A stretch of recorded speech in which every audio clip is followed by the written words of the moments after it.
خبر شامل کرتے ہیں سیالکوٹ سے۔ سٹی جے این نیوز کے ڈپٹی بیورو چیف سید انصر عباس شاہ کی رپورٹ کے مطابق سیالکوٹ فصیح الاسلام گجر امیدوار صوبائی اسمبلی پی پی 35 اور ان کے ساتھیوں پر سابق نون لیگی ایم پی اے پی پی 35 کی ایما پر جھوٹے مقدمات کے اندراج کے خلاف ڈی پی او سیالکوٹ کے دفتر کے سامنے پرامن احتجاجی مظاہرہ کیا گیا، جس کی قیادت جنرل سیکریٹری جماعت اسلامی ضلع سیالکوٹ ذوالفقار احمد ذکی ایڈوکیٹ نے کی۔ رہنما جماعت اسلامی ملک اسامہ اعجاز نے اپنے خطاب میں پولیس کے سیاسی رویے کی بھرپور مذمت کی اور متنبہ کیا کہ جماعت اسلامی کے لوگ میدان میں ڈٹ جانے والے لوگ ہیں۔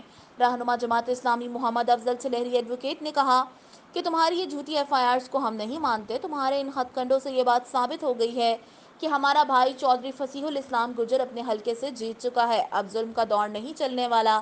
فصیح الاسلام گجر اپنے حلقے کی عوام کے ساتھ کھڑا ہے اور کھڑا رہے گا۔ امیدوار صوبائی assembly P P A 38 doctor Tahir Mahmood Butt نے بھی کارکنان پر جھوٹے مقدمات کے اندراج کی مذمت کی۔ چودھری فصیح الاسلام گجر اور دیگر کارکنان سے یکجہتی کا اظہار کرتے ہوئے پولیس کے سیاسی رویے کی مذمت کی۔ اس دوران میں محسن اکرام بھٹی ایڈوکیٹ، افضل سلیری ایڈوکیٹ، چودھری فصیح الاسلام گجر امیدوار پی پی 35 پر مشتمل کمیٹی کے ساتھ پولیس انتظامیہ کے مذاکرات ہوئے۔ انتظامیہ نے یقین دہانی کرائی کہ تمام مطالبات پر عمل درآمد کیا جائے گا۔ چودھری فصیح الاسلام گجر نے کہا، ہماری صوبائی قیادت بھی معاملے کو انتہائی گہری نظر سے دیکھ رہی ہے۔ پولیس انتظامیہ کی یقین دہانی پر مظاہرین پر امن طور پر منتشر ہو گئے۔